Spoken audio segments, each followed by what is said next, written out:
If a ship wants to use San Francisco port property, that it should burn something other than bunker fuel. And Supervisor Gerardo Sandoval wants to ban ships from docking in San Francisco if they burn the same thick, chunky fuel oil that spilled out of the Costco Busan. When we have tragic spills like we did last week, bunker fuel is particularly damaging and very hard to clean up. Even without a spill, Sandoval contends the fuel can leach into the water and pollute the air with sulfur. He wants his fellow supervisors to pass a resolution asking the city's port to flat out prohibit any ship that burns bunker fuel. He did say he's willing to exempt cruise ships from the ban if they plug into electricity. To allow a ship to use port property as long as it was not burning bunker fuel while docked in port. It turns out cruise ships aren't the big issue. The port says while 80% of the bay's ship traffic does burn bunker fuel, almost all of the cruise ships burn cleaner fuel as they bring thousands of passengers and their wallets into the city. But banning bunker fuel would still have an impact on tourism, and the port says it's not an impact that can be fixed here at City Hall.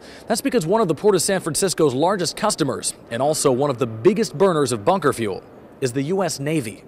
For those of you reading along in the playbook of local politics, that means Fleet Week is once again in the crosshairs. The massive Navy ships nearly all burn bunker fuel, and so do the 6 naval reserve vessels that wait here in case of a national emergency, paying the city millions in rent.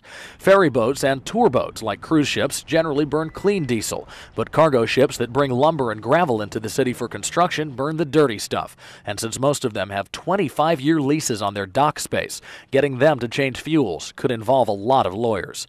The resolution's been sent back to committee and could be up again for a vote in a couple of weeks. In San Francisco, Jonathan Bloom, KRON 4 News.